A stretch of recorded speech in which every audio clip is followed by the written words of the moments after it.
You're listening to episode 292 of the Major Issues podcast. In this one, we talk about Sony's delays, we talk about Loki Season 2 and that trailer, and get all deep into Secret Invasion. The Major Issues podcast starts right now.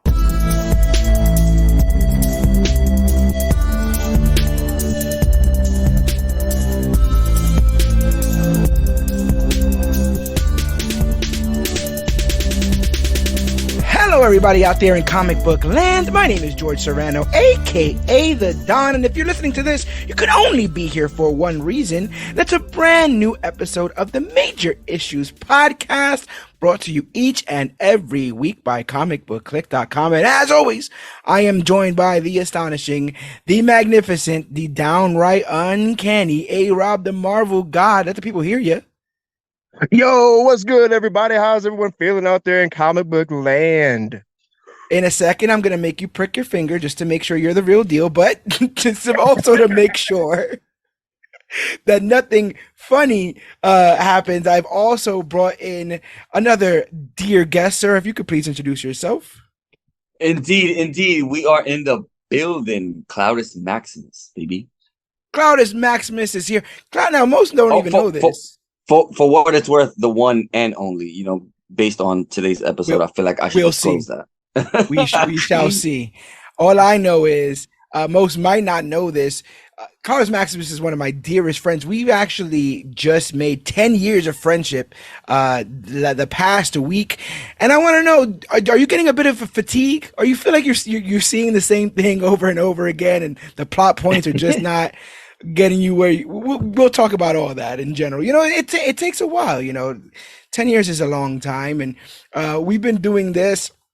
We're creeping up on episode 300 of the Major Issues podcast, and just when you think that things would die down in 300 episodes, no, we are still dealing with all kinds of news, speculation, opinions, but lucky for us and lucky for the Major Issues podcast, we have somebody who can see through alternate dimensions. We have a watcher of watchers himself, A-Rob the Marvel God, who goes out and scours the multiverse for all kinds of cool bits of news, trivia, and things to bring your salt shakers with.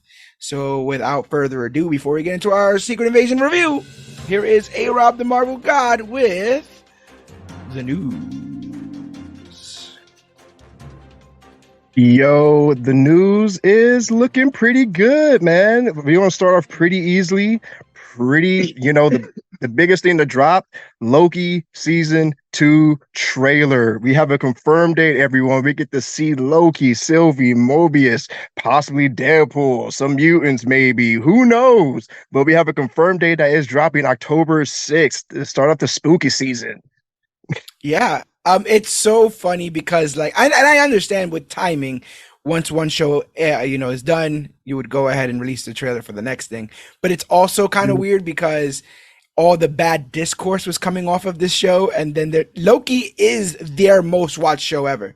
Loki is the MCU's most watched, the highest premiere, and so it kind of felt like, but don't leave yet. Like don't deactivate your Disney Pluses because Loki's coming. Everybody remembers Loki, right? But yeah, that it seems to be a blast. All of our favorites are back. We got Sylvie, we got Mobius, we got is it Casey in the down there? We got we got Casey coming back. Yep. Yeah, Casey coming back. And while I was surprised by some of the elements in the trailer, I can't lie, I was looking for my main man. Victor Timely still is in this show, which means that they still have faith in my man Jonathan Majors. They haven't given up. That's good.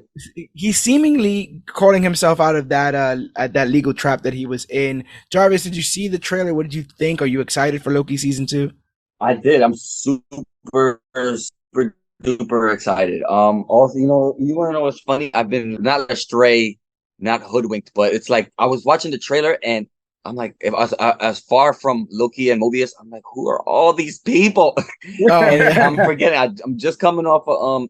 I'm just coming off Secret Invasion. So everybody, I'm on edge almost, and I'm like, who are these people? I know all these people, and then it's like, I'm just seeing them in different clothes. But it's interesting because the Loki characters are characters that I am gonna guess probably won't interact with anybody else in the MCU until they break out of the TVA or wherever dimension that they're on. Like, it's easy to forget some of these people. And the thing is, what I find funny with these series is we take them in, we binge them. It's a buffet. And then like a lot of this stuff kind of leaves me because I'm getting onto the next train. I have my mind filled with the next theories and all that kind of stuff. So some shows leave a very strong impression on me, and I can remember, everything. And then some shows I remember the basic plot points from. Loki, obviously incredibly important with this whole time and multiverse, the implications of all this kind of stuff. Same thing with Kang. Looks like we're going to get a bit more of Ravonna. Sylvie's still looking cute in her McDonald's outfit, so that's cool. I'm digging all of them. We got evil Miss Minutes. We got evil Miss Minutes. I saw that she was turning though towards the end of the first season. You know what I mean? So I kind of expected that. Yeah, bro. Yeah. Yeah, I definitely could have saw that coming too. You're right. Yeah. I feel like the Miss Minutes thing definitely gave me what's that game? Cuphead vibes. Like the evil. Evil. I was like, definitely, oh man, give me a little bit of Cuphead vibes. I do think we're gonna start seeing and fleshing out these characters a bit more.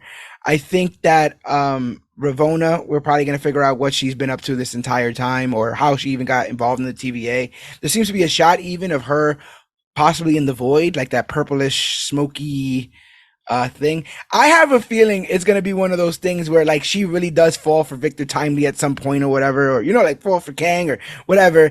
And then she realizes like what he's done, like Alioth and the void, and you've done all this. Like what kind of madness are you? And then she leaves him. And then he's like, really the relationship. That's the relationship in the comics. Like once Ravonna finds out, like, Kang is really just the ancient conqueror, she stops loving him, and she dies, and he tries to save her. He puts her soul in the time stream, so he has multiple chances to save her. So like this might be an instinct, like you said, where you see a version of her falling in love with a version of him, and then ultimately she gets pruned or dies, and he has to start all over again. You know what's weird? I can see him pruning versions that aren't down with what I'm like. Oh, there's another. I'll just go back and I'll get another. So yeah, super, super cool. Loki is coming back. Can't wait for any of that stuff that's going down. But it looks like we're gonna have to wait for a majority of the stuff that's gonna be coming out of Sony because of the writer's strike and a bunch of other things. It seems like a bunch of stuff is getting delayed. Now, the biggest headline that I'm seeing in regards to Sony delaying these multiple projects is that Spider-Verse doesn't have a definitive date. Now, pain. That I understand the pain, but I also think it's very important to remember that just before we announced this delay, we also announced that they were killing animators to make the second one. Like they were literally sacrificing them. They were sacrificing animators to make that second one. So it was almost already agreed that we would take more time with this third one because we didn't want people to be so pressured. So I'm kind of down with that. Now, how long it's gonna take, who knows? Spider-Verse is what the difference between the first and the second is what, like 2-3 years roughly? I want to say. Yeah, I want to say 3 years. Say 2-3. Yeah. Spider-Verse is 19, isn't it? Into the Spider-Verse. It came out in 2018. So it's 5 years. 5 years. Jeez. 5 years. You had to get it That's right. What I'm saying. I'm not even mad. People wanted a year turnaround for the third one, and I'm like, because you know why? You introduced part 2 and then part 3 a year later. They did that way. Also, one didn't have a cliffhanger, right? Right. They made it almost like it's a standalone thing. Yeah. Once you get that cliffhanger like Infinity War, you want Endgame automatically. So yeah, I don't blame them for that. Sadly, we're gonna have to remove from the 2023 review schedule we're gonna have to remove Craven, guys. I'm sorry. I know you guys are very, very Oh determined to no! cover Oh Craven. my God! It looks like Not Craven's Craven! moving. It Oh looks my like God! Craven. Not the most wanted, the most anticipated movie of all time. Oh, Craven! No, not the mystical lion blood. Oh, my gosh, these guys were gonna do. Craven was gonna come out the same day Loki came out. That was Oh bold. no! That was Oh bold of no! them. Initially, now it's coming out August of next year, which that's a hell of a push. Woo! Yeah. They seemingly have a finished movie, but I bet you money, yo, reshoots. You know what I'm saying? Oh, for sure. Reshoots. They're gonna reshoot the hell out of that film. Ghostbusters also has been delayed. Karate Kid's been delayed.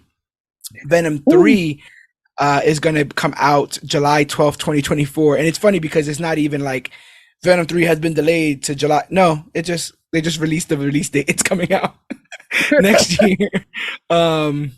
Basically a year from now. But we'll see what all that has to do. Madam Web was going to come out February 16th, and they decided now they're going to come out February 14th. They pushed it forward 2 days. I don't know what the strategy of that is. The strategery. Valentine's Day money.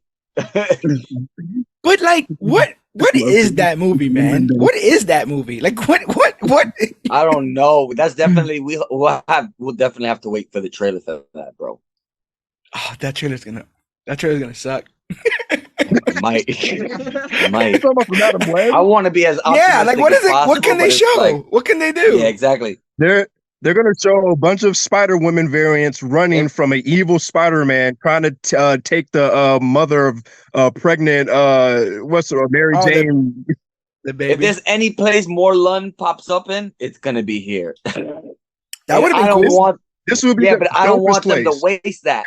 I don't want them to waste that. Matter of fact, they should. But all the movies they think are not going to do well. Yeah, all the movies they think they're not going to do well. You bring Morlun in at the end and you have him kill everybody. And then you're like, oh my God, there's this guy. And he keeps showing up at the end of these Sony movies and he's killing everybody. And then we got to build a team to stop this guy or something like that. And then boom, Spider-Man 4, Toby assembles the new Spider team, the new Web Warriors. There's some news there too. Have you heard that? That supposedly there is a script. They are actively moving forward with Spider-Man 4. There was a lot of rumors. How old is Toby now? Yeah, enough to be Uncle Ben. he is 48. 48-year-old Spidey. I was thinking about oh man, Spidey.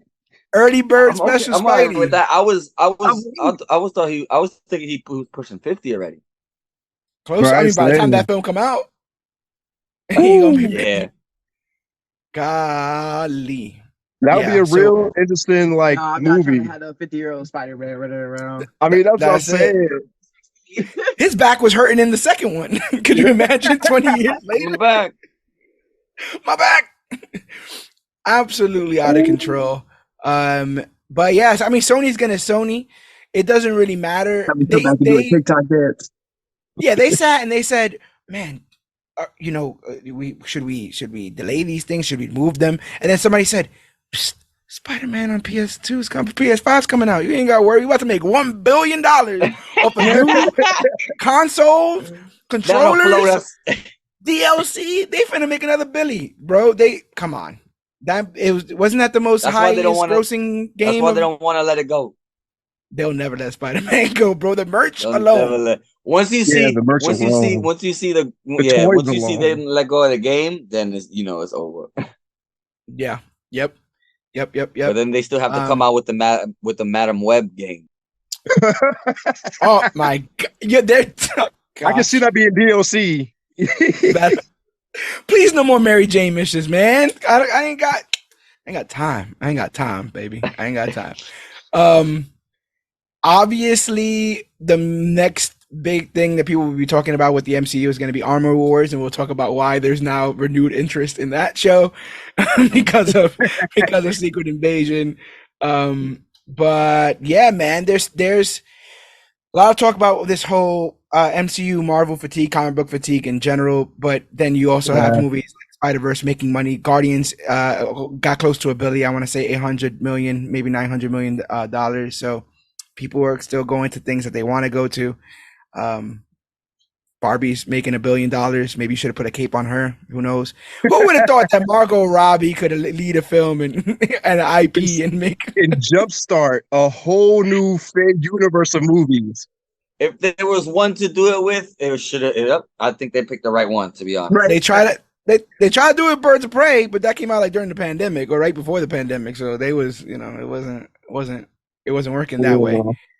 But yeah, that's all I've got for my thing. I wanted to just talk about those Sony release dates. I got one rumor, kind of out of the left field from out of nowhere for real. Hilary Duff is rumored to play Tigra. I saw that. Born Again. I saw that. Really? Yeah. I don't know why I always saw that. I wanted to share that too. I'm not mad about it. Right, so again, we have another feline themed heroine joining the cast of already lit cast already with Punisher, Jessica Jones, possibly played Ghost Rider. Now you have White Tiger and Tigra. Like, there were rumors of Jenny Ortega. Yeah, that's what I say. There was rumors that Jenny Ortega might show up as White Tiger. Yeah, very interesting. I always thought that some of Marvel's coolest, people go into the subsections, right? Cosmic, Marvel, the mutants, etc. I always like the grounded New York, right? The street level, the ones that hang out at the bodega afterwards and stuff. Yeah, the New Yorkers, really, really cool stuff. So yeah, I really want to see that. Now, take your rumor, and I will match you. There was a rumor coming out that the reason why Adam Driver did not accept his role as Reed Richards was because he didn't connect with the script, whatever the heck that means. Whatever that means, yeah. Yeah, there was also I can respect it. 100%. And the thing is, the other person to have done that was Mahershala Ali. When he first got the first Blade script, he was like, nah, we're not doing this. Can somebody else around here do this better? So, actors are, especially with the strike, they're moving their weight around because I think that the studios are so used to this conveyor belt. Everyone wants to be in a Marvel movie kind of thing. And I don't think that's the case right now. I think that things still have to hit. These are not just guaranteed cash grabs like they used to. There was a point in time, you could put I Am Groot in theaters and it would have made $1 billion. You know what I'm saying? With Marvel. The Groot IP was super strong. Yeah, exactly. 100%. But now it's a show and prove kind of situation. Money's tight around the globe. Time is even tighter. So, not everyone has a chance to go out and see every one of these films. There was a time where, we were getting 2 MCU films a year. Now we're getting, upwards of 3 plus 4 shows. There's people I know who were digging on MCU, didn't even finish Secret Invasion yet. And then that's only one side of the comic book thing, right? We're covering it all. So anything that comes out of DC, The Flash, Superman and Lois, My Adventures with Superman, that television show, it's a lot, man. It's a lot. So you don't have to watch it all. Watch what you want. I rather people not watch this stuff just to say that there's a fatigue. If you're tired, take your nap. You can lay down. I'm gonna be up, and I'm not even gonna judge you. I get fatigued with other things constantly. I take a knee, take a step back. Same. Yeah, it is what it is when it comes to that stuff. But yeah, news, rumors, and speculation, and we couldn't do it without A-Rob the Marvel God. So I want to go ahead and thank you for bringing us the news.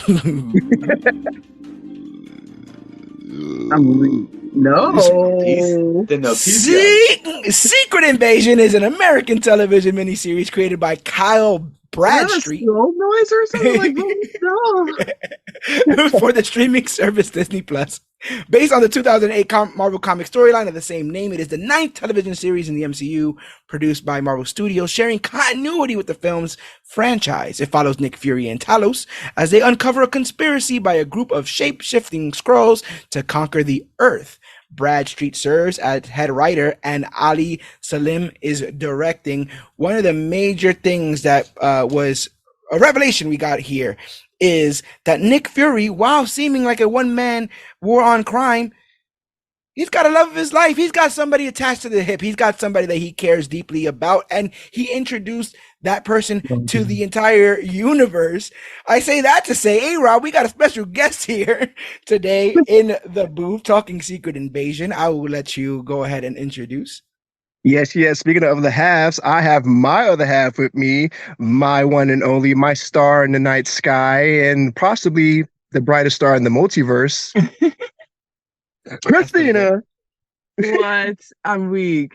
That transition, George, that was about smooth. Thank you. Absolutely. Yeah. Yeah, thank you for having me.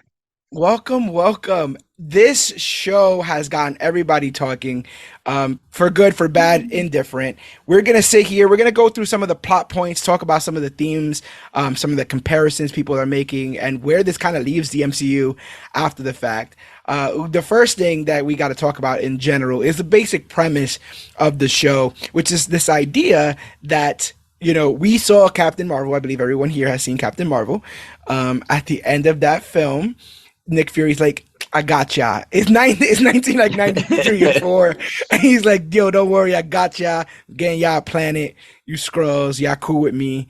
And we find out that Nick Fury did not keep his promise. That's the basic crux of the reason why the Skrulls become antagonistic, because you did not make good on the deal. Are any of you guys surprised that Nick kind of didn't follow through with that? Or does the man have a lot on his plate? Because it kind of looks like that as well. I'd like to say that, like, Gravik technically called it pimping. Nick became a pimp for the Skrulls. I was gonna start this like he pimped them. I was like he called it. But to be fair, I'm surprised it lasted that long. That's true. Yeah. 30 years. 30 years. Well, think about it. Things are getting maybe in the around 20 years he was ready, and then some billionaire gets into an IED accident and has a fucking arc reactor put in his chest, and then a hammer shows up in New Mexico. Next thing you know, there's a wormhole coming out of the sky. He had things started to happen.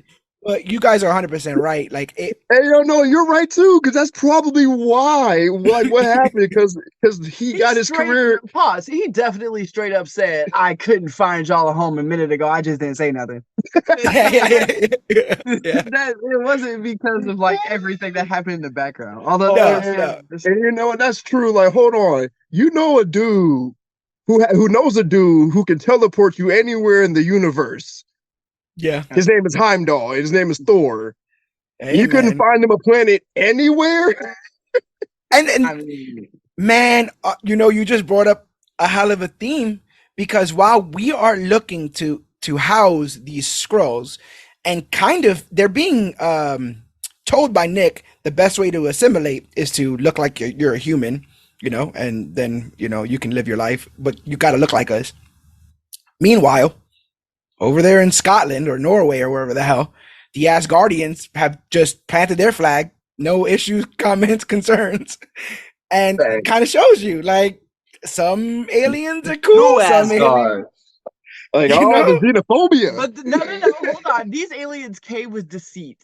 Just straight up. Because Asgardians didn't come with deceit. They came here and they automatically let you know what's up.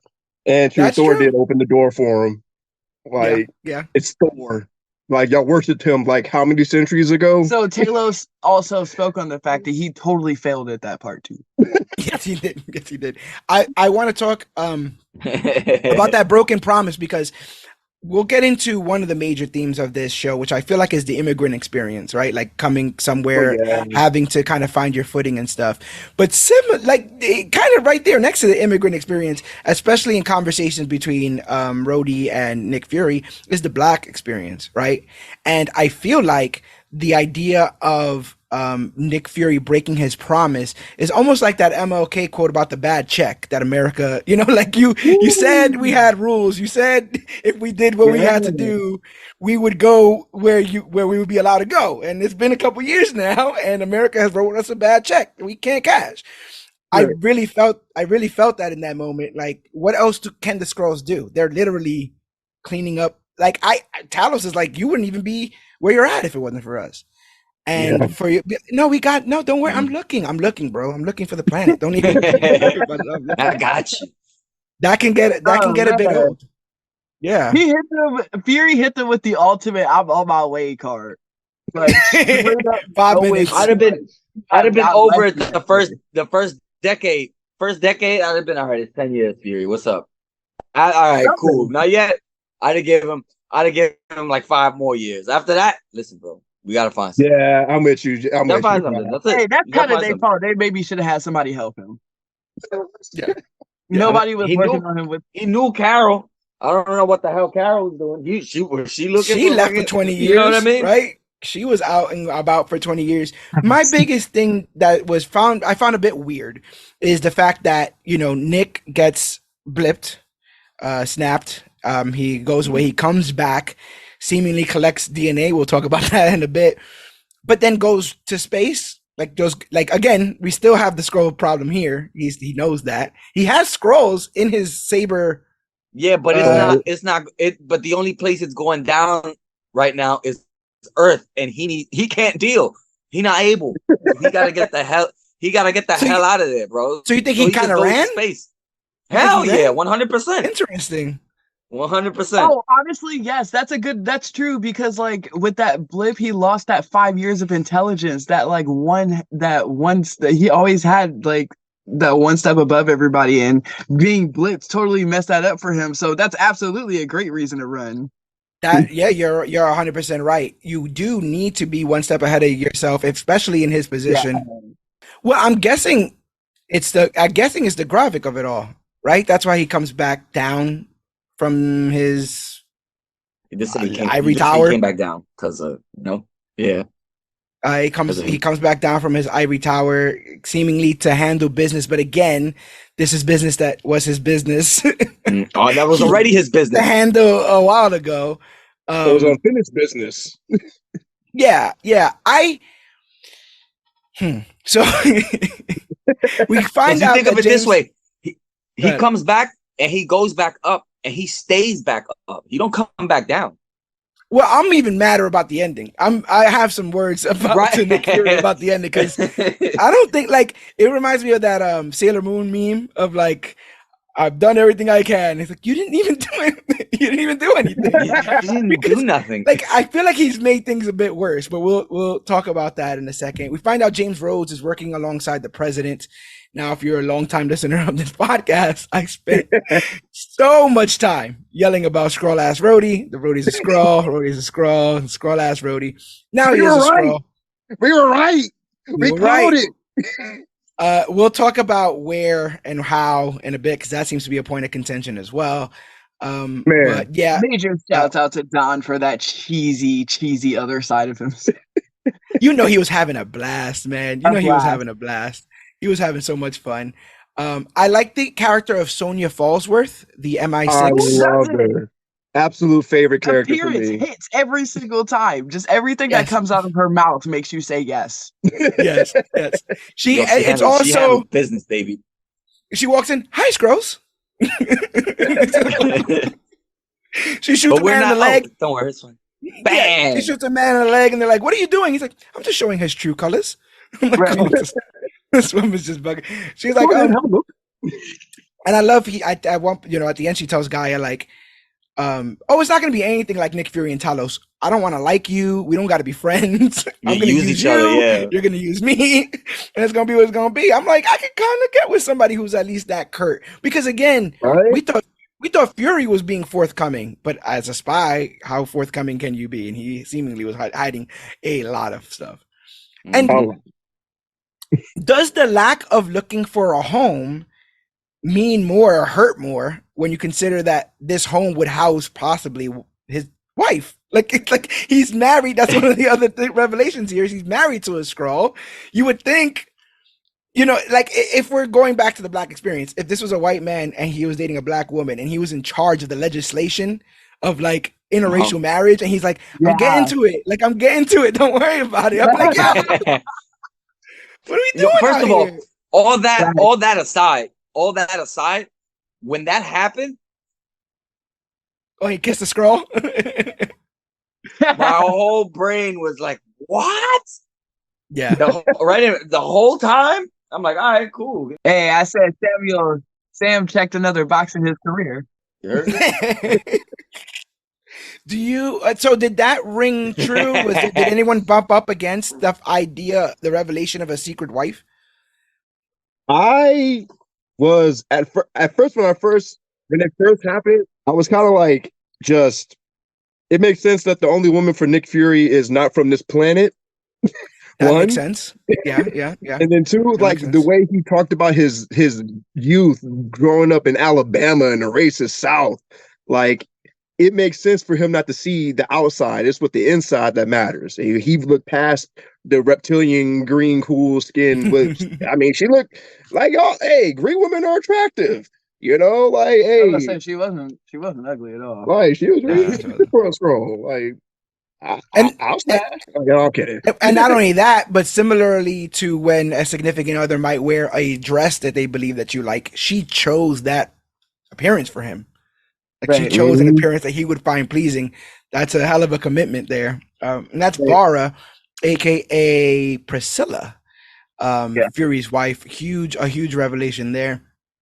The big thing, like we said again, because of Fury's bad check, Gravik, one of his soldiers, a Skrull soldier, decides that he's going to create a Skrullos here on planet Earth. New Skrullos is in Russia, where there's a tense amount of nuclear radiation, which means that no humans are gonna show up there. And he's housing people there under the promise that they could be home in their own skin, which I think is another big theme of this show. The idea that you should be able to be wherever you are in this world and not have to hide your appearance, preferences, etc., and so forth. Unless they're illegal. But yeah, I like the idea of the comfortable in your own skin thing. I like when they were saying it like it was kind of like a mantra. We introduce ourselves to Gaia, which is Talos's daughter, played by Emilia Clarke. But I was super kind of shocked and almost disappointed that his wife Soren died off screen. Right? Yeah, we can even get a flashback to that. Felt weird. A little bit, but because I'm like that we didn't need her? Question mark. Like, what happened? Why did that not matter? I think the reason why they were quiet about how she died is because the person that she was most known for impersonating was gonna die. Oh yeah. And if she was still alive, one could deduce that maybe that was her, or like it would confuse the fans. It's like, so who are you? Come home for dinner. It's like, who Spider-Man mean? Right. And so, in all honesty, I think both of those women kind of got us, like drew the short straw. Like I don't think that was a death worthy of Maria Hill, but that's only because some of the best stories that will continue on in comics had her in the middle of it. Like she becomes what Fury is. And if Fury's going to be in space, it kind of makes sense for her to kind of hold things down. You can get Avengers Pleasant Hill. She's the actual person in Civil War. She's the actual person pushing buttons in Civil War. It would be cool for her to almost be a colder Nick Fury. Like I saw how Nick did it and look what happened. Like this is what happened. Don't get me started on Maria Hill. Right. But she's gone. Aunt Robin's gone, bro. She's dead. Her stupid dirty. No. Do you know what the biggest thing about it is to me? Is the fact that S.H.I.E.L.D. is notable. S.H.I.E.L.D.'s notable for their life model decoys. Like that's their thing. Like Fury's dead, we have a robot. Like that's their biggest thing. So when she died in the first episode, I'm like, come on, man. Tahiti with Coulson. Coulson got stabbed in the chest, came back to life, and did a whole television show. Nick Fury is in a and they don't even know about that yet. No, Nick Fury's in a hospital bed in Winter Soldier, and pops back up at the end of the thing. Like nothing ever happened. So I'm sitting here going, all right, Hill, let's go. Yeah, and but we haven't even seen our first life model decoy yet. So I like this would have been the time. I know. Fenrir. bring Maria Hill back. God damn it. She should be, he should go up into space, pop up in the craft, right? And then she's there. I was he didn't even get revenge for Maria Hill because he wasn't the one who took her out.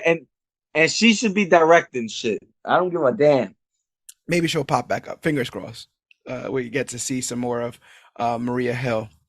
The other big revelation in this show is the fact that they called up Talos and they're like, "Yo, it's crazy out here in space." And he's like, "Just come to Earth."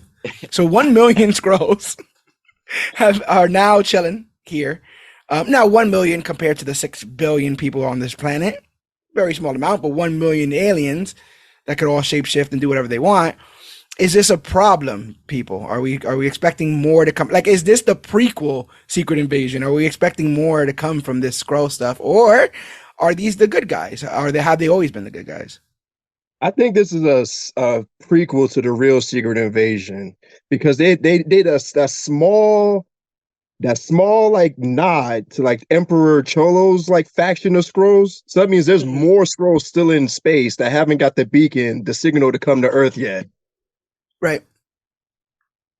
Yeah. Because they did say there's some still kind of like scattered out there, right? Yeah.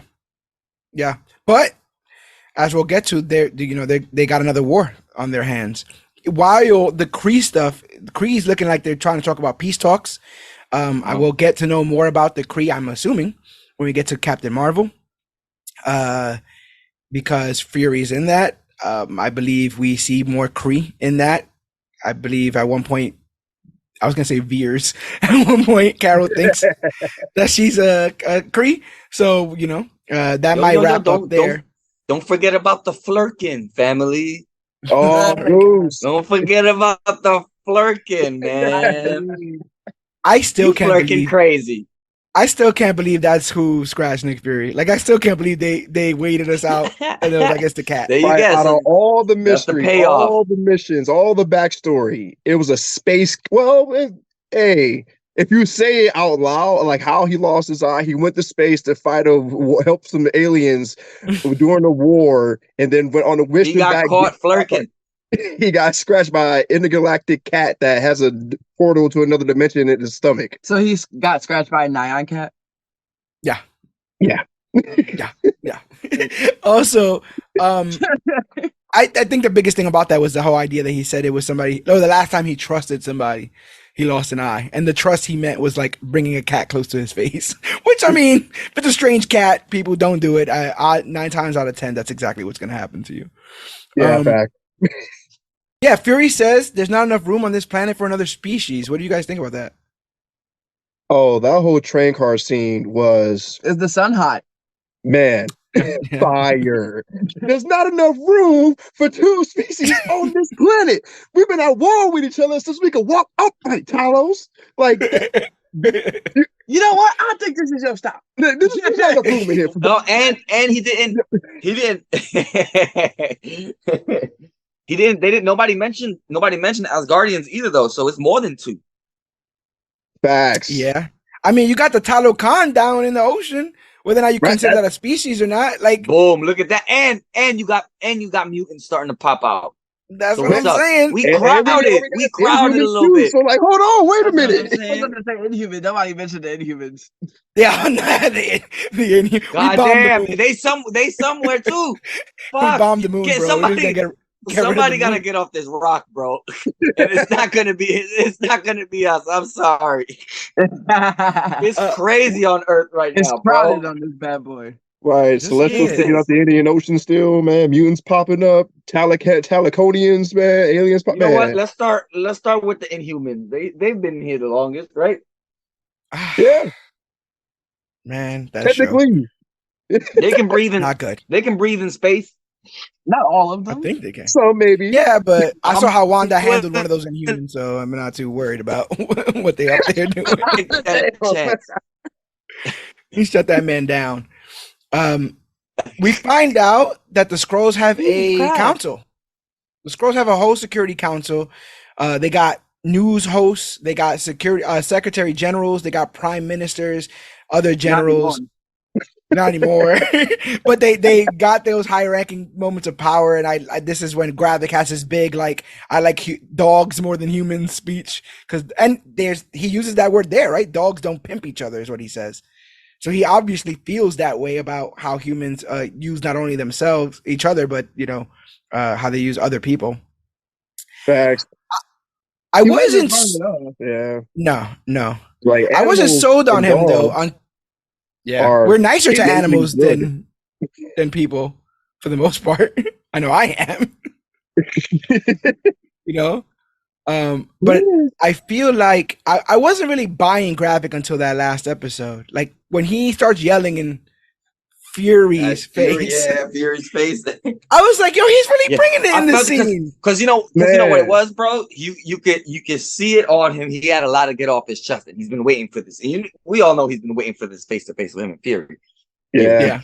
He's been waiting. And he's like, so bro, as he's like getting all that shit off of his chest, you see him getting more louder. You see him start sweating. You see him start like getting more in Fury's grill and stuff like that. Like he at one point he grabs Fury's face and makes him look at him while he's spewing all this and he's sweating his ass off, you know? Yeah. The big plot though is Gravik is going to try to instigate a war between the United States and Russia by posing as either one and causing attacks to happen. He then also simultaneously is searching for something called the Harvest. Apparently, Nick Fury collected the DNA samples of all his friends while they were fighting for their lives. And I say that because his ass wasn't on that field. You know what I'm saying? Like, I know he couldn't have done much. He would have been like the Black Widow in that circle shot in Avengers 1 where she just cocks a gun. But you know, like he could have been there. He could have shot, Corvus Glaive or something. But yeah, he's harvested the DNA samples of almost everybody who spilled blood in the Battle of New York. So Gravik's plan is to use that to create Super Skrulls. So once Russia and United States fight each other, then these Super Skrulls come in, destroy everybody, and Earth becomes new Skrullos. The only question I have is that a destroy the world player with extra steps? Why didn't he just take the harvest and then just yeet everybody that way? Yeah, he don't need the other two to fight each other if he has the harvest. That's one. So that's just rude. Like he's just taking his anger out of the humans, and he's like, "Nigga, it's your fault." The other thing I'm bugging out about is why didn't the Skrull who impersonated Rhodey just impersonate the president? Because then they that is a great point. Why did they do that? Then they declare war and they do the whole thing. It was like a your choice thing. We want you, like you did it. You decided to do this. It was your turn. Yeah, he was really. Yeah, Gravik was really hoping that we were very, very dumb, and we got close. I'm not gonna lie. That president, the president got close. So his whole thing with us. Before we get the revelation of Skrull Rhodey, there's some very choice Fury and Rhodey scenes. I really liked all the times that those characters were on screen together. Obviously, some of those themes mean a bit less when you realize it's a Skrull in blackface. But but I mean, it right? Because they're like, oh, and to be like us and whatever. That does kind of retract a lot because like this was the most we've ever got like War Machine and Nick Fury on screen together. Now it's like just doesn't even matter no more now. No. Because he's just in blackface. He gets Nick Fury fired. Nick Fury gets fired, but then I'm also like, I know Nick Fury works first of all, but like, who does he work for? Who's his boss? Who signs Fury's checks? I knew. So I think the United Nations. I've been around the guys long enough to be able to tell who's who. At least I like to think so. So when I started getting Rhodey talking to the president all uppity and all that jazz, or just uppity period, I'm like, nah, something ain't right about my man. You know what I'm saying? My homie, there's something up. You know what I'm saying? He walking real correct, real proper. I gotta wait. You know what? The word I use is he was way too sassy. This Rhodey, he was such a jerk. He was way too sassy. to like slap him all the time. At one point, he literally says the most jerkish thing ever, which is like, "Did you take your stupid pills this morning?" or something like that. I'm like, oh, who are you talking to like that? oh, Bro, what you if he had said that, We if he were would just have like, said all that right, to start, Right, red flag, off, red flag. that would have there's been no way that you would have still been think it this is right there. Brody. Yeah, That would have been it right there. yeah. I mean, and I guess we did see, what is it? Congratulations, Cap, you're a criminal. Like, he can get a little sassy when he wants. He can, but not too much. He was overbooking himself. Yeah, he definitely was. Gaia, Talos's daughter, is seemingly working alongside Gravik, but is kind of undermining him. She's working in secret with her father to kind of figure out what he's doing and be one step ahead of him and prevent a lot of this world calamity from happening. It takes one setup for him to catch Gaia, out Gaia, and shoot Gaia. Which I was pretty surprised about, but it ends up being a fake out death because she is super scrolled out.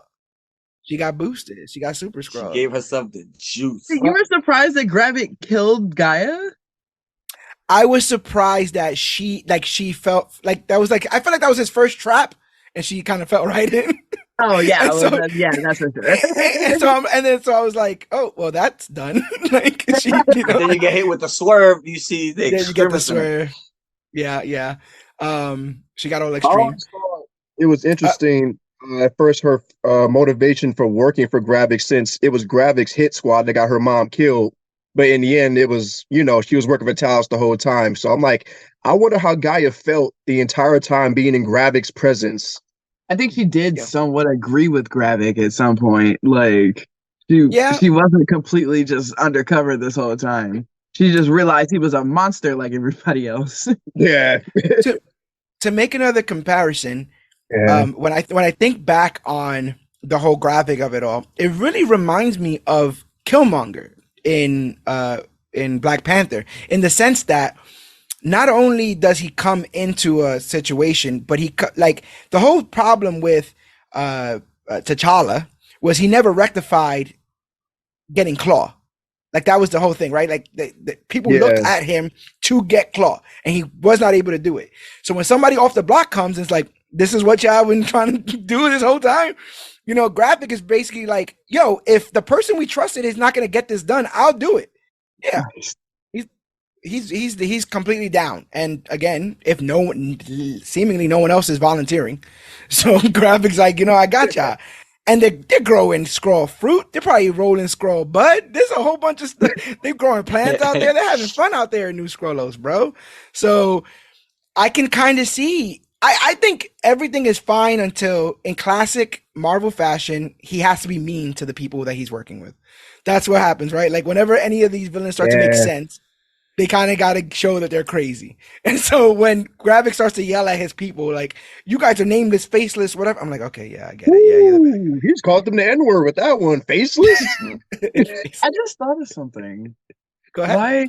Why not let the Skrulls chill on Earth? Because after all the BS we performed in history, you know how many nuclear areas that we can no longer inhabit that they could just chill in that would not affect us at all? Facts. Like, literally in Russia. They're chilling in one of those abandoned nuclear reactors. There's like 12 of them in Russia. Camp Chernobyl. They'll just chill out in Chernobyl. Gang. They'll have all their fun. My thing is, so humans being humans will create a home for the Skrulls. Again, but I think the biggest issue with MCU currently is they keep trying to fill in the blanks of their timeline, right? So we're led to believe that Skrulls have been here for 30 years. I think similarly to the many questions you find out when you realize that Fury had that pager for Captain Marvel, very similar. Like, you don't call any of these aliens when Loki's doing what he's doing. You don't call any of these aliens when Hydra's taking over S.H.I.E.L.D. You don't call any of these aliens when, so I found that very, very ironic. And it's hard because when there were fewer projects, Marvel can make their timeline super tight. You know what I'm saying? Like, where everything falls the way it is. But with so many ships going on in different directions, I find it that they're finding it harder to fit everything that they want in the timeline without us asking natural questions. I don't think some of the questions that we've been asking on this show or anything like, well, actually, it's like, well, You know, Okay, it makes actually, you real scratch your head. powerful questions. Like these are legit questions. Like, where was that pager throughout a lot of what happened in the MCU? Like, All Captain right, Marvel come would have been on. You handy. can't take out like a third of the movies because you want to throw in the Deus Ex Machina. Yeah, yeah, yeah. You would have That's a, no content. Like, yeah, clearly there are things that will solve this, but like, you know, if you yeah. throw Aizawa in every episode of My Hero, we would have like a third of the manga. That's true. That's true. That's true. There's got to be drama for drama's sake, and I think Gravik's all about the fucking drama. Like he's Oh I completely yeah. love down with it. that. I love that drama. That was good drama. Ever since the first episode, like this show has had massive implications for like the Earth stage. Now I see why Daredevil, Spider-Man, and like Thunderbolts and Brave New World are about to just catapult off because like there were whole ass terrorist attacks all across the planet, and where were the Avengers at? Yeah. like 2,000 people died in Russia in a bombing. The president was attacked in London, like of all places. Like, Facts. where were the Avengers? That I fact, there and was one there. Where was his well, suit at? very similarly to the Secret Scroll Invasion, Astro.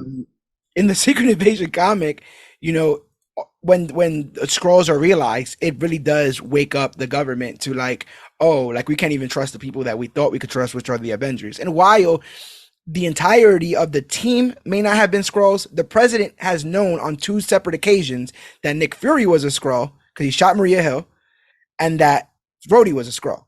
So that's two people enough not to try, right? Or is it a strike one, strike two, shame on you kind Yeah. of thing? He's like, yeah, we're not doing that. Like, you have been exposed to scrolls thrice, sir. Please Yes. understand what's going on. Yeah, and Also he's like, found out President Ritz is a Republican, so it just makes sense why he's only going to serve one term. yes. Also, we know that eventually we're getting Harrison Ford. So, Yeah. are we going to see a election? Are we going to see Ritson step down, or is Ritson not long for this world? Is he going to make Ooh. himself some alien enemies, and thus, you know, I like they like. You heard? Did you hear the Shapeshift. Did you hear the promo he shot up? Like That's what I'm saying. They shapeshift. We Did saw you hear the him talking promo? all His crazy name- like that. Come So, on, bro.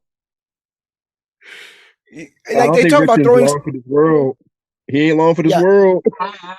He's throwing stones and he lives in a toilet paper house, bro. You understand? Like this is not gonna work well for him. He ain't got nothing to back him up with this. And the one man that was kind of on his side is bumping uglies in space right now. So he ain't got no friends, man. My man ain't got no friends. To the point that they this is what brought me to like why didn't one of the scrolls just portray the president, because they do an attack on the president so they can get him secluded so that Rhodey could then be like, yo, you see, the Russians are crazy, man, we're gonna have to bomb them before they bomb us. But before it can get to its fruition, Talos actually saves the president in a kind of a touching scene of him simultaneously so damaged that he's shifting between his human and his Skrull appearance. And he does manage to get the president out, but he succumbs to his wounds and he dies. You would think that that's enough of a bleeding heart moment, right? Like a Skrull just died for you, sir. But again, we still got evil ones out there, so you know, a bad apple They won't. ruins the bunch. Yeah. When Gravik stabbed Talos, when that whole scene went down, I was hurt because I'm like, Talos didn't have to go out like that.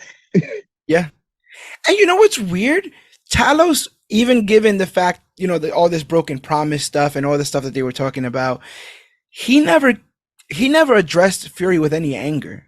If anything, there was disappointment, there was sadness on occasion, but he was not angry at Fury. He just wanted to be acknowledged. And I think that's one of the conversations they have where he's like, you know, we got you to where you deserve to be. You're like, we got you promoted in Shield and all that other kind of stuff. And he's like, oh, now's the time to take credit. And he's like, I'm just saying, bro. Like, I don't even need a thank you. Once upon a time, he could have, but like at this point, no. He lost his right to be angry at Fury once he like baconed for the other million, and then like, balls on your side of the court, Sway. Like you done messed up. Like, what? He's like, the crib is open, bro. The crib is open. Come through. Right. We're having a house Like, party. Just blew the doors wide open. Yeah. And they have reason to be he mad at can't each be other. mad after that one. That's true. That's true that you brought that up. I just spoke about Gravik kind of yelling at his people, you know, faceless, whatever. He straight up kills one of them because the guy gave him like a little attitude. straight up arm right through them with his group powers, his super scroll powers. One of the most interesting aspects of the series, I loved the Skrull mutiny when they try to kill Gravik. Oh yeah. Oh, yo! First of all, the episode opens up with that. Yes, it's a lot. It's a lot. They have They the put plastic bag over his head. Yeah. It was intense. It was intense. Like this is getting kind of crazy. And then he gets up like a monster, like an animal, kills them all, and then drags one out to everyone can see and slits his throat. Just to let everybody know, what's kind of going down here. But I love that he's like, you want to try me? Like, this is what happened. For sure. That's when he lost all his support, though. It was just Gravik versus the world. Yeah. Yeah, Beto, I think was his name. Gaia brought him in. So he was already looking at the whole situation sideways because they're like, yeah, come in here. Here's the fruit. Like, have fun. And then it's like, you are faceless, nameless. Oh, we're trying to take over the planet. Whatever. He's Oh like, my I God. didn't sign up. I didn't sign up for none of this. Crazy. What's going on here? So yeah, I loved that. I also loved, like we were just talking about, Fallsworth is doing her own investigation, shooting scrolls and interrogating people all willy-nilly. So that was super fun. What's going on over there? Or listening to Trap in her free time. Man. Or listening to Trap in her free time, or putting an eye patch on Nick Fury's owl that has the camera on it. Right. Which I thought was really, really funny. She an absolute blast in the show. I really dig it. And one of the things that I felt was a bit of a red herring was they alluded to the Widow's Veil, right? The very famous Mission Impossible mask thing. And they said that that one's in development that will do the whole body. The whole body, yeah. I thought that was cool. And I thought you say something like that in this because we're gonna see something like that in this, but right, yeah, that's what I thought too. Never happened. So I don't know where that, where they put that. They just hinted at it, so I'm guessing it's just gonna pop up. I assume it's gonna pop up in Thunderbolts. Yeah, like it's coming. And then we're just gonna be like, oh. If someone's gonna play Maria Hill, that's what's gonna happen. True. Gaia and Vara give Talos a funeral. That was just kind of sweet. They do their scroll ritual, and they do Star Wars funeral. Yeah, they do their scroll prayer, and that's kind of cool. But then like Gaia gives Vera a lot of shit, right? Like about dating Fury and impersonating a human. Like, I thought if you guys were married, whatever. Vara's a bit contentious with some of that statement.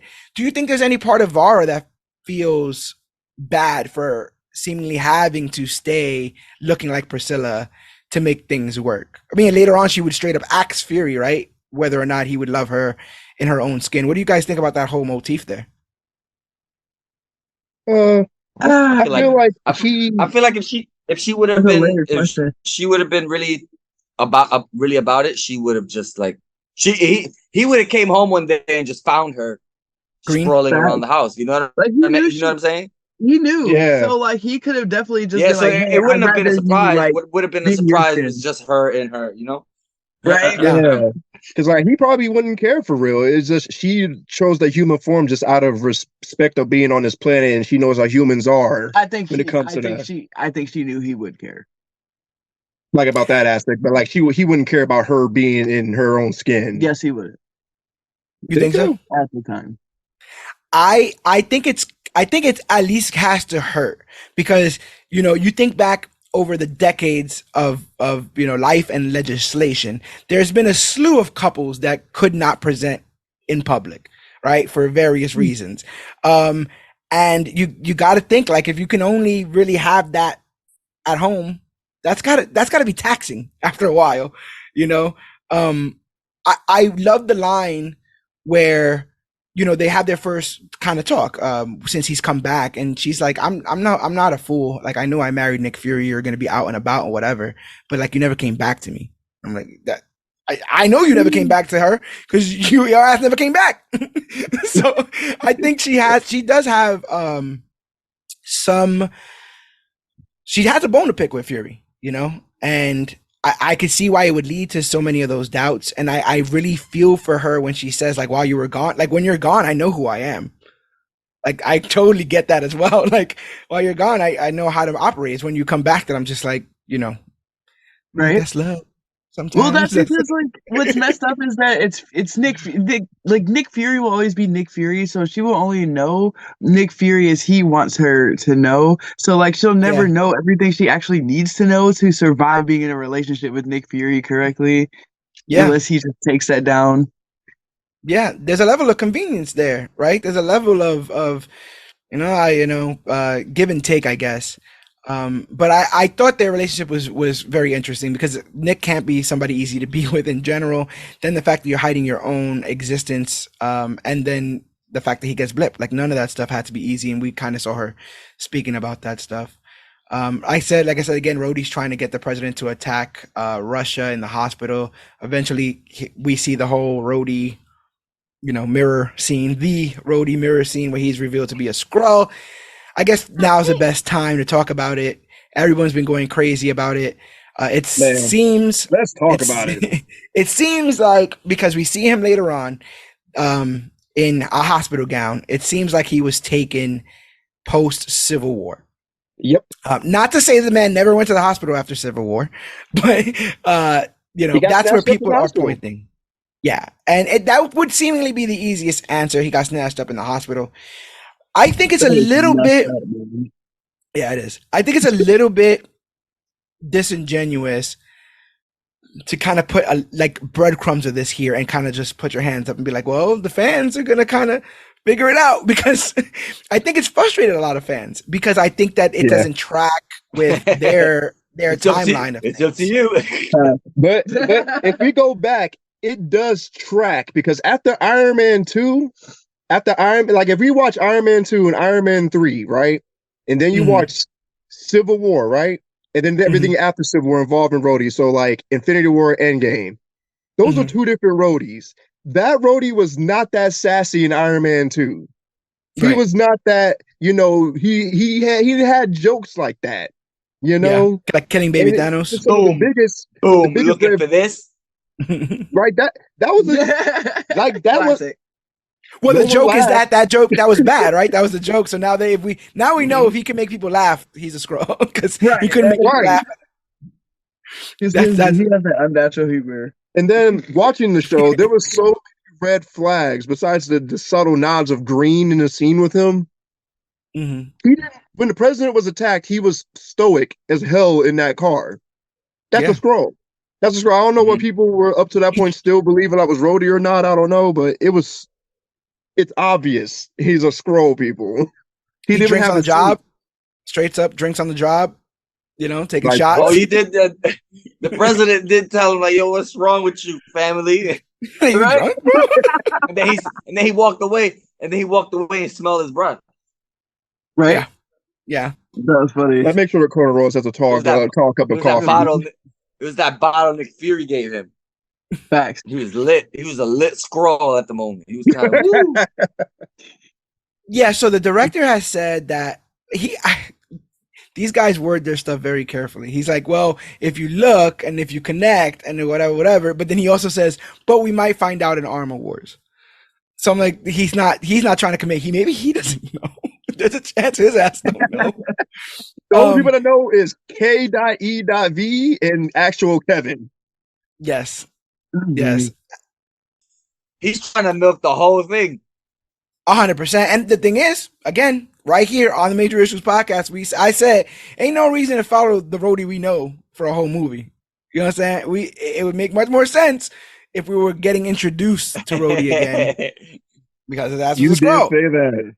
So yeah, that's what that's what we're going through here. But the big thing would be is he would have to be told that Tony Stark is dead, which is why a lot of people are upset.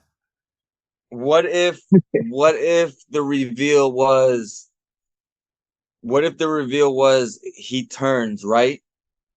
And wow, I just lost it. What if he turns, right? Wow. And it's Terrence Howard. It's exactly it's Terrence. Yes, it's Terrence Howard. Terrence Howard. That's funny. But then we go back to the place where everybody's being kept, and it's still Don Cheadle. That would have been hilarious. I the big we're kind of chugging to the big climax of this, which ends up being that seemingly Fury's ready to throw in the towel. He's gonna give Gravik the one vial with everyone's DNA. Again, it feels kind of weird that everyone's DNA is in one little thing. I feel like you would separate that. 23 different blood samples of all the Avengers. It's and not blood, it's clear. DNA. It's like samples. DNA. Yeah, What is it? Platelets? I guess so. And then he has an advanced platelet machine that can not only identify but name people that's in the database. Fact. So Right, all the Avengers, Thanos, and the Black Order. is that machine still up? The Super Yeah. Scroll machine? Yeah. Damn. Yeah, that machine is According to definitely this still there. real name. Damn. Yes, it is.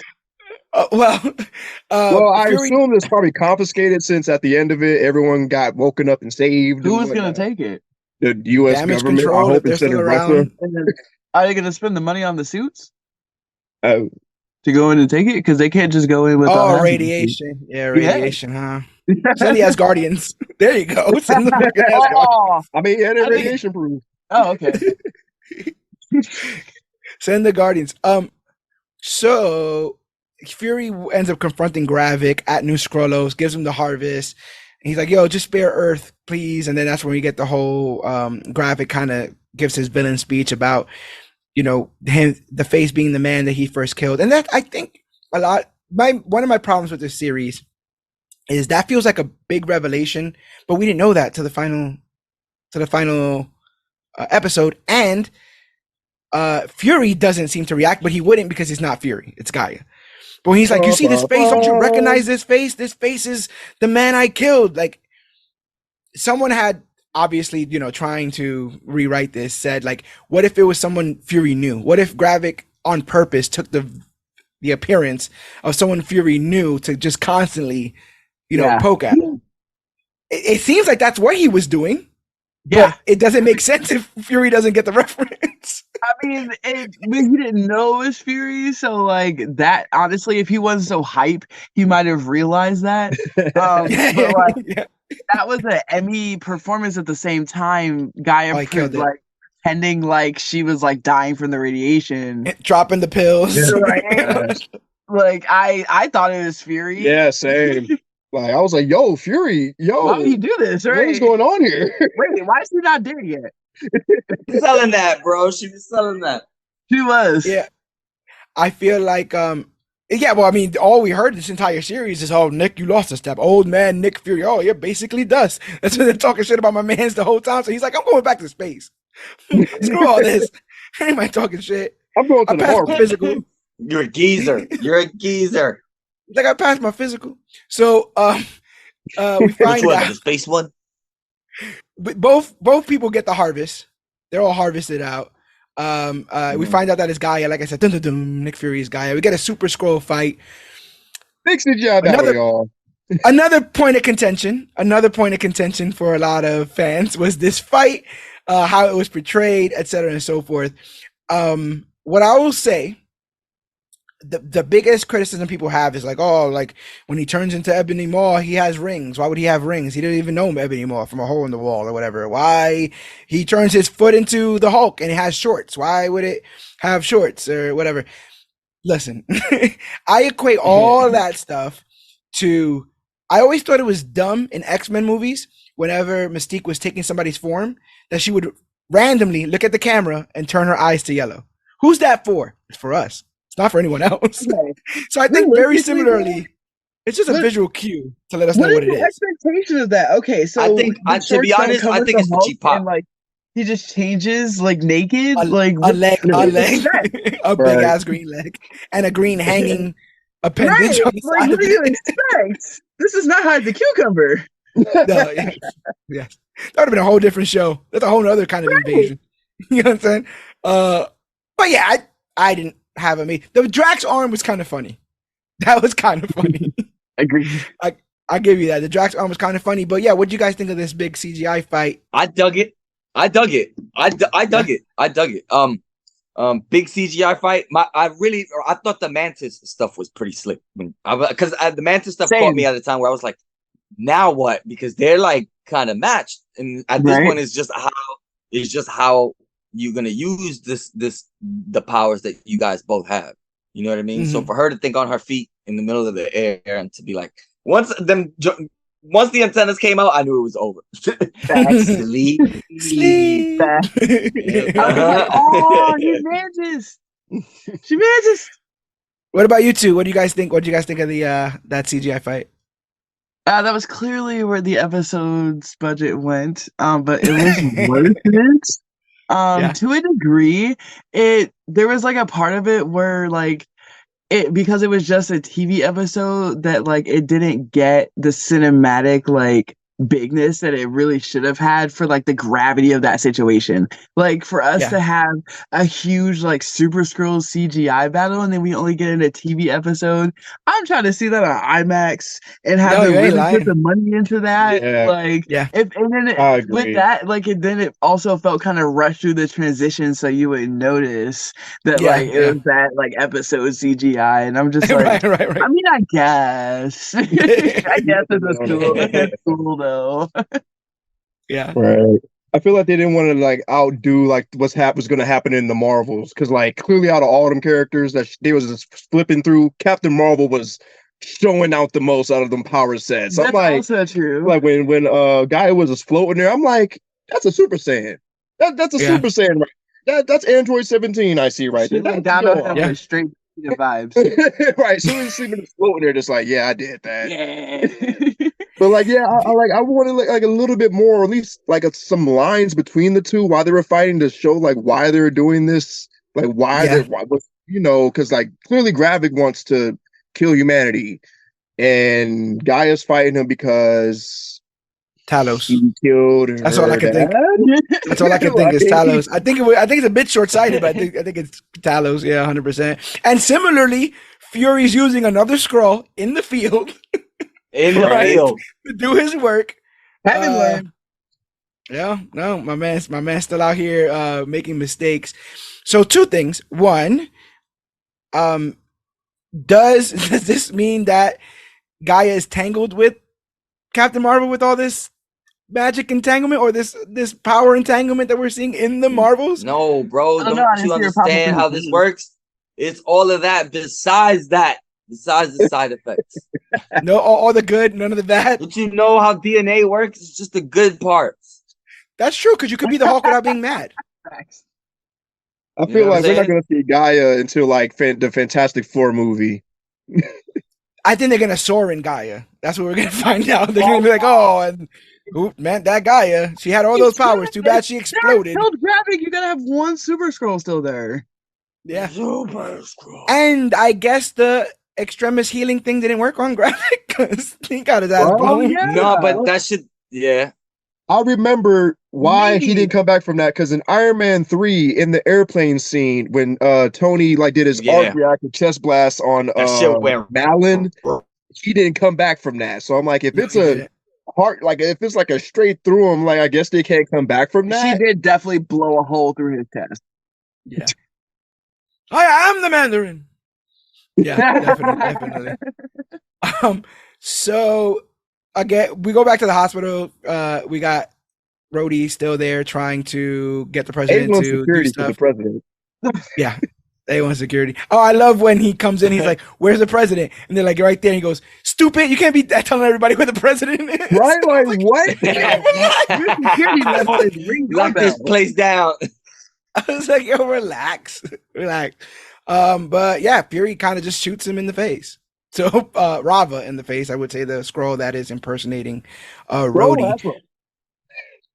What about Skrull-ass Ross? When the hell did that happen? Oh yeah, poor Everett. Oh wait, I slept on that. Crazy. No, Black Panther would have known he was a Skrull trying to repair him, so it was after that. It was definitely after Black Panther. Had to be. Yeah, after Black Panther 2 or Black Panther. No, after Black Panther 1. Oh wow. Yeah. Yeah, I mean he wasn't in Wakanda in any of the second one. He's just. Yeah, I don't think he was in the second one, really. He was already a Skrull by then. Yep, he was just in CIA, just going on runs and meeting up with random Wakandans in the woods. Oh wait, did Val Fontaine Val arrest him? Yeah, she arrested him, but then Okoye and them saved him. at But the end. it's still a scroll. But like, who did That's she save? my favorite colonizer, moment Wait, when are she opens Korean? the thing. Mm. No, it's still a So scroll. I'm assuming whenever he's in Wakanda's possession, that they would be able to tell he's a scroll. That's what I'm thinking.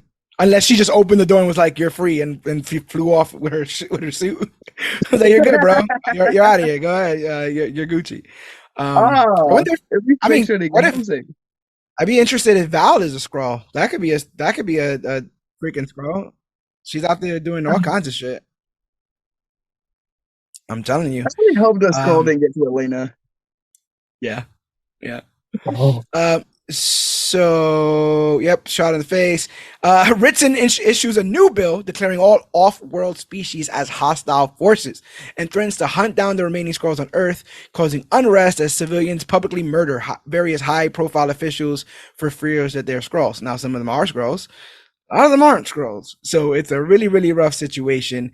I have a controversial opinion.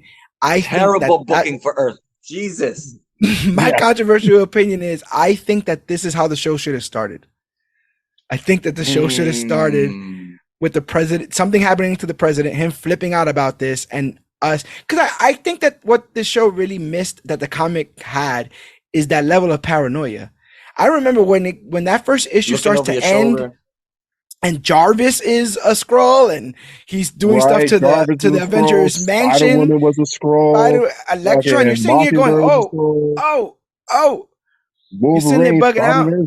What? Yeah, I didn't feel that here, where it's like it could be anyone. I was like, it's Rhodey. Right, and, I and was I definitely think right we're about good. that shit. It's him. It's And I that was like, guy. I think we're good here. I think it might just be him. So yeah, Fallsworth meets with Gaia. They propose a partnership against the Skrulls. Ritson, Fury's like, "Yo, Ritson, don't you mess with the Skrulls." And then Ritson's like, "I'm gonna," and he's like, "All right." And he hangs up the phone. Right, all right, I'm out. All right, and then he asks Var to come with him to Saber to help negotiate peace summit with the Kree. She agrees. They leave together. She goes comfortable in her own skin, and they kiss. And then they go into space. So I remember thinking that was very sweet. Yeah, he goes into the Marvels. I remember thinking that was very sweet. But again, She got sharp teeth. oh yeah, she has sharp teeth. Is that what you said? No, She look, had it was sharp all teeth. fun and games until the teeth. She got sharp teeth, bro. Bro, I mean, Look, that's why he has to like, Oh wait, as a girl, clarify, as no a girl, teeth. it's not my part to speak on this. I will say that I did see a Skrull impersonating an old woman in Captain Marvel. So I would just say there's ways to get where you want to go. If you want to go the gummy route, you can go gummy route, bro. It's all. Lord, It's I just all right. wanted him to be careful when he kissed her. Right? Oh my my God. God. Oh, we weren't going there. Anyway, so Hey, I'm for it. I'm for the interspecial green relationships. Star-Lord had Gamora, Captain love Kirk is had love. You You're heard? about constantly biting your tongue. Love is love. Yeah. Love is love. Maybe Nick don't French kiss. He might just do the whole headbutting thing. He is something like He got that. no tact. Yeah, he got no tact. Hey, baby. So Gaia has all the powers in the world, seeming right now. Yep. Most powerful character in the MCU currently. Yes. And she's going to be working along the MI6 to help her people, is what our belief is, right? She's going to be my hope is that they form Excalibur, like the London, UK equivalent to the Americans Avengers. And you get old Black Knight in there. Get Black Knight. It's just going to be Game of Thrones. It's just going to be Game of Thrones actors. Basically, but with tech. Wow. Get my man Henry Cavill. Captain Britain in there. Britain. Yeah, Captain Henry Cavill's Captain Britain. Yes. That's it. I like Excalibur. Yeah, Black Knight. We get Kate Marco's Juggernaut. Yeah. We can introduce another mutant in there. We get Psylocke or Betsy Braddock. Oh, that's Captain Britain's sister. Get Nightcrawler. It's there. Yeah, you can see that. You can see that team, the Thunderbolts, the Young Avengers. You can see, we might be going towards the Ultimates. If Blue Marvel might show up in the Marvels, etc., and so forth. So we might be setting up all kinds of teams. I will say, while I don't consider myself one of the many that has a comic book fatigue, I'm getting a little tired of them not concluding things. And I understand that this is a long running series that we're watching. These are all episodes. Every show is one episode. Every movie is one episode of a big show that we're watching called the MCU. But like 2 years ago, a Celestial was put in the ground. Then we haven't really spoken about it. And then like the Earth was taken over by a huge god of Khonshu and a big alligator in Egypt, and they fought, and no one's really talking about it. And I feel like the Red Room fell out of the sky, it crashed into the ground, and no one's really talking about it. And I need some. Like the real world. It's kind of like the real world, like really. I can see that going down, and then we stop talking about it like pretty quickly, right? Because like aliens were announced last week, but it's like, yo, this 113 degree shit. This, Cardi hitting someone with a microphone because you got splashed with a drink. No one cares about aliens. Hey, she pressing charges. She filed a police report on Cardi. Yeah, it is what it is. The Cardi party might be over, but I tell you, they I agree to you to some degree. Like some of the MCU events are like too massive to like not address instead of just like a random tagline on a news like thing. But some things like, yeah, there's so much going on in the MCU. It's like, do you have time to address the last thing? Because here's an alien invasion, but there was a kaiju battle. But here's mutants. But the Talatonians, though. I'm definitely not trying to write a better show. I couldn't have written this show. I couldn't have plotted this out. But sometimes I feel like some of these conclusions you can do in like a sentence or something, because we're all pulling our hair out over this Rhodey thing. If he came out and Martin Freeman, Everett Ross is like, how long have you been, whatever, hey, Colonel Rhodes, how long have you been down here? And he says something like, that doesn't matter. Where's Tony? Instantly, right? Check. And now we're ready to go wherever he's going, because we know what that's going to be. Right. I just feel like it's like a line or two with some of this stuff, If Fury would have yelled about the Celestial with Talos, where he's talking about the species. Right? He could just one line, we got a freaking Celestial sticking out of the ground that I still got to deal with. Like just a line, just one connection, just a thing. And no, we got to connect this. Like we got to connect Disney stories. Like Elsa's parents were in Tarzan, right.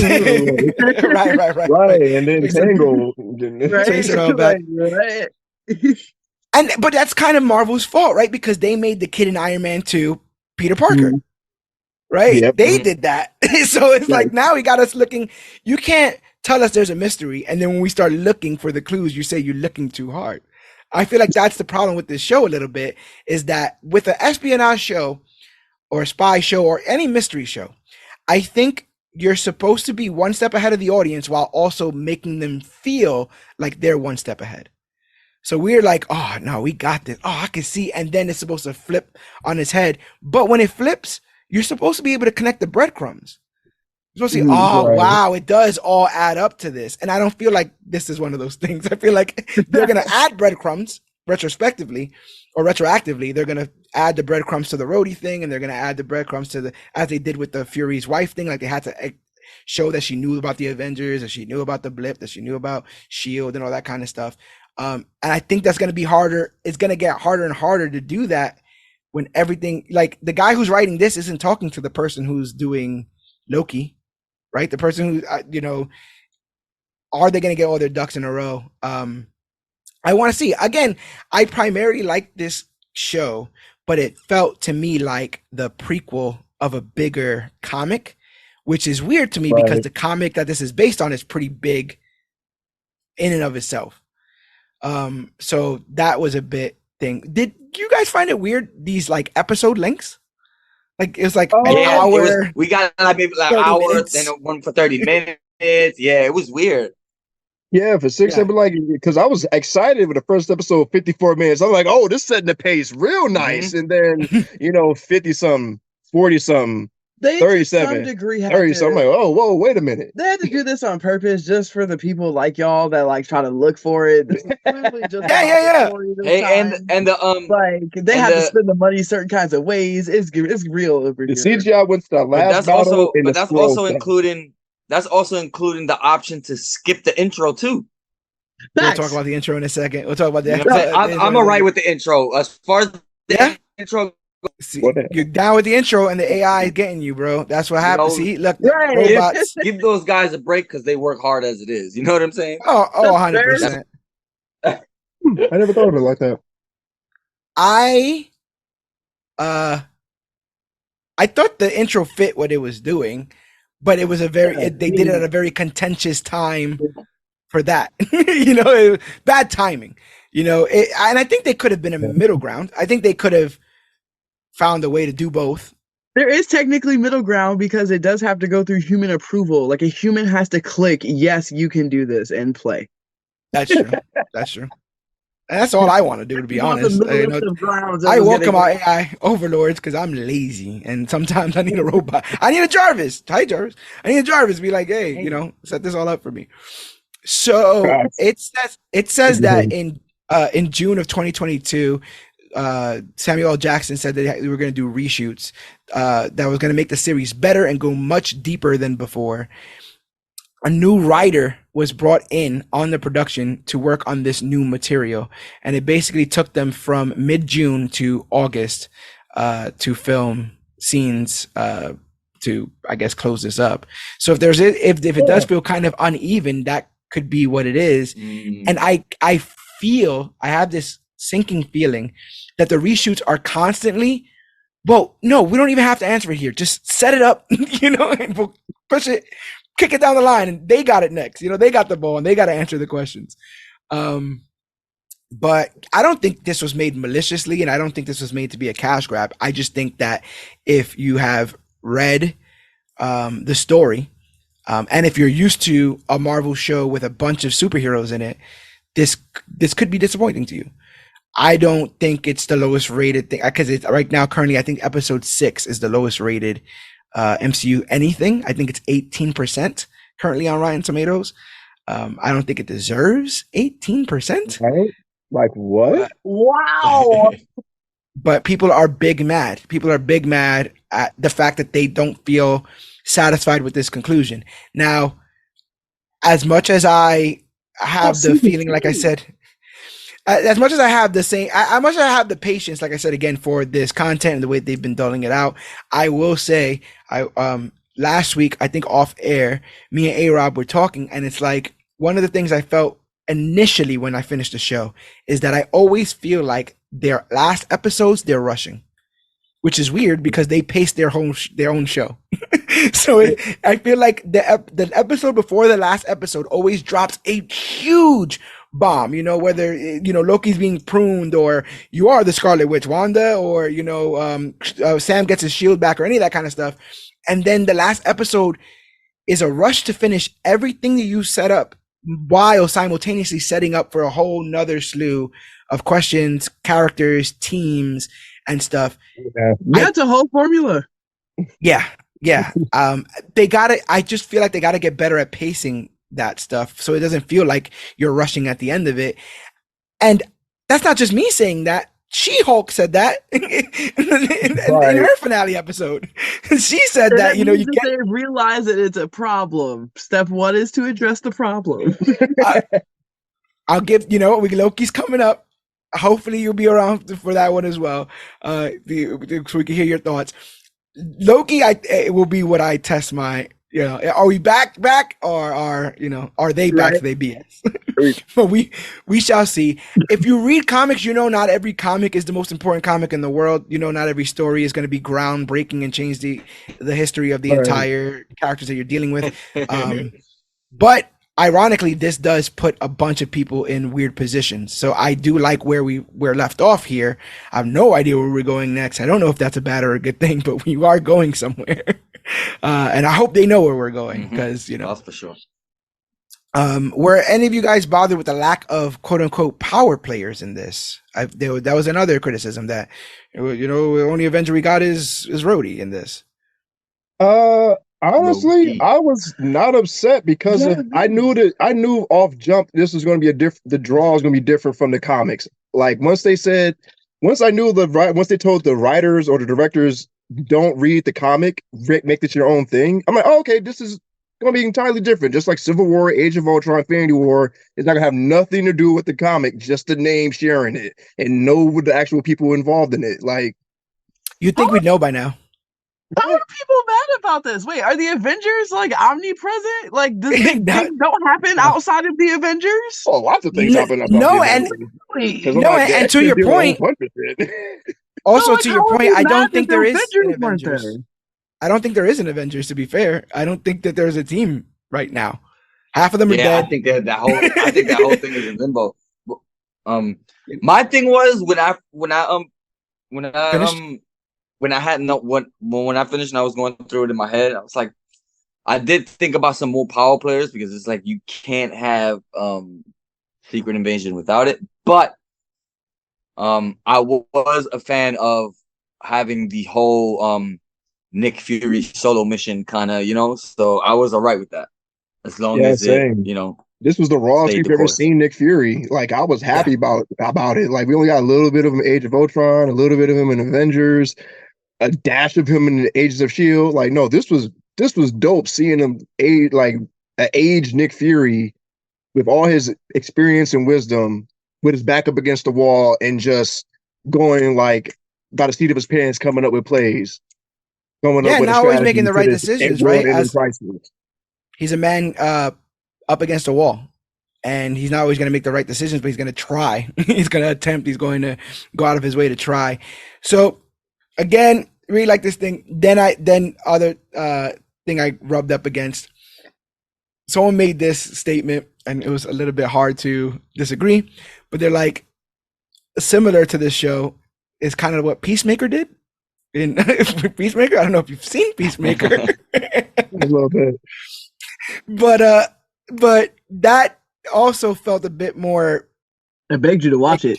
panicky, or like, oh my god, everyone, you don't know who's an alien, who's not. They're taking over. It's ramping up. But similarly, the Hydra, I like the Hydra reveal in Winter Soldier. Like I kind of wanted something like that in this, where it's like, oh him, oh my god, him too. What the hell's going on here with all that Hail Hydra stuff with the senator? It's Alexander Pierce is working, doing bullshit, and it's Crossbones, and it's so and so. But again, I can't. what I'm were, sorry, I'm what going through Agents of Shield. I cannot with Hydra or anything right now. You think they're coming back? They might be coming back. It's gonna be Madam Hydra's one-headed to come back. You'll have to ask Seth Rollins. Yes, Seth Rollins, the Snake, the Serpent Society, Seth Rollins. Too many Society. S's. Too many S's in that. But yeah, I thought that they did as good of a job as they could have on this. Given the reshoots, given the whole entire restructuring of Marvel and the MCU in general, this stuff is rough. And I look to see what the MCU looks like after all this is said and done, because I do feel if we're going to war with every person off planet, like that includes a lot of people. First of all, we're going to war with the ones that try to come to the planet. So yeah, did our president send out, you know what I'm saying, a transmission to let people know, or I feel like he just Earth is closed today. Earth is closed today is what you're saying? Earth is closed today. That's what he's saying. Earth is closed forever. We shall see, because again, we know that I want to say that they included Asgardians as part of like political. She's a political leader. Valkyrie is of Asgard. She sits in on political meetings and stuff like that. So do they have to leave? And if they don't, what does that cause? Right? Like, right? Everybody gotta get out the house, but not you, and not you, and not you. So like, no. There's that deceptiveness. See, Asgardians are Asgardians, and they've been here. They're willing to like clearly show like, hey, we're Asgard. Versus like the Skrulls are trying to blend in and or like take over. I mean, we can't. But the thing is, some are. And the question that I have in general, I guess, is, does enough of those bad apples ruin the bunch? because if it was up to them, they'd be green. They were told by Fury not to. So like they don't really want to be deceptive. They kind of got told that was the best way to do so. For them, it does ruin the bunch because of the level of the extent of their power abilities. Like if it were something as remedial as humans and guns and we could figure you out, then whatever. But like, yeah, not and you can literally infiltrate that seriously. Oh my gosh, that's an issue. Yeah. Yeah, and unless we come up, and seemingly we don't have it, but unless we come up with some sort of scroll identifier, and then that kind of gets into like, what, you're gonna make them you have IDs, wear bands on their arm, like where are we going? Where are we going with alien registration? I was being horrible when I was watching the show, and I was like, oh, I guess everyone's losing fingertips today. Oh yeah, they were. Yeah, there was a lot of that going on. Sliced right through the hand. Ow. And that was. Hey, I did think about that. That was like one of the few like drawbacks to the comics, because like that's what Widow was doing, like just shooting people and asking questions later. Like, and you bleed your blood red. All right, cool. Yeah. I mean, you gotta get these answers fast. You gotta get these answers fast. So we'll see Nick Fury next in the Marvels. We will see Gaia next. Who knows? We'll see Rhodey next in Armor Wars. And I really want to see, do you think there's any chance that they, with all that's being talked about currently, that they don't pull the trigger on him being pulled in Civil War and they push it closer to like Falcon and Winter Soldier? Damn. Because the thing is, the big thing that has everyone, another, breadcrumbs, this is the problem with breadcrumbs. He's bleeding red blood in Infinity War and in Endgame. So again, the gown is like, hospital gowns are, to my knowledge, universal. Like if he went in for his legs in Civil War, he's getting that blue hospital gown. If he went in because he has a hangnail, he's wearing the blue hospital gown. So he could be going in for a checkup before or after. Does that please you guys at all, or do you want it to be boom? I gotta do some more homework, to be honest, because I really want to like lock this one down. I haven't to do this for a hot little minute, so I think I'm up for the challenge. I think I might, do some snooping around. Do you have a preference though? Do you want him to have been at Tony's funeral? I would like to have had him at, to be honest. Yeah. What about you guys? Oh, nope. I want him to be snatched up since Civil War to give some weight to Armor Wars. I did too. It'd be the only way, right? Almost a decade of events. That is a best. It's gonna be messed up for our boy Rhodey. And plus, he's gonna be like, oh, Cap is gone, and Tony's gone, Nat's gone, Vision's gone. Like what? The Avengers are gone. Wanda did what? Wanda did what? Then you gotta introduce him to then you got don't do it. Like there's a black Captain America. No, like he's gonna be.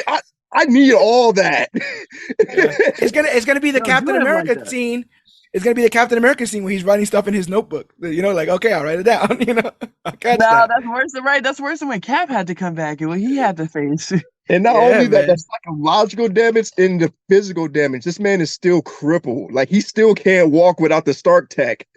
Yeah, which the scroll had. On my legs, Charlie Murphy. And was just faking. It scrolls out there faking it. When anyone walked away, it was moonwalking and shit. That's hilarious. Like, that's fantastic. But also with him, if he was a scroll pre-Civil War, this is the last thing I'll say about it. I think it creates a better synopsis, right?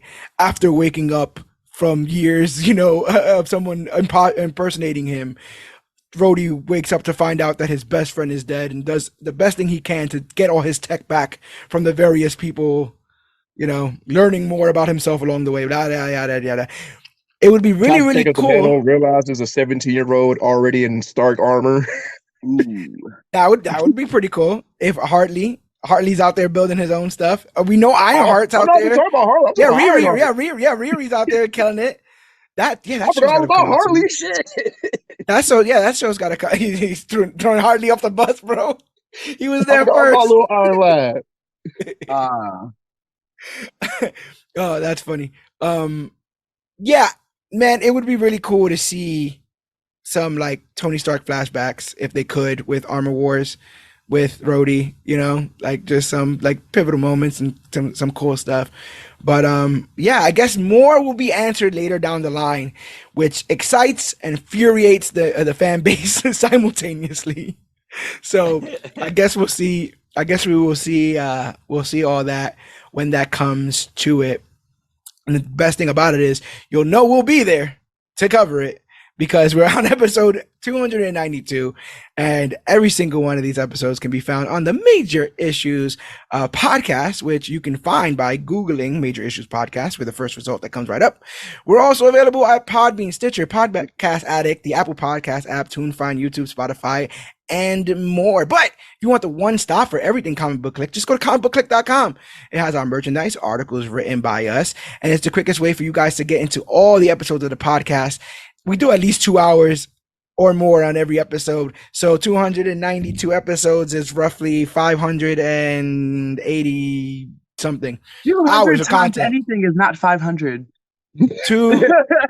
No, wait. 292 times 2 has to be still not 500. It has to be 500. Someone else do that math for me. 292 times 250 plus 250 is 500. Yeah, 250 plus 250 is 500. You might be right. Wait, I'm sorry.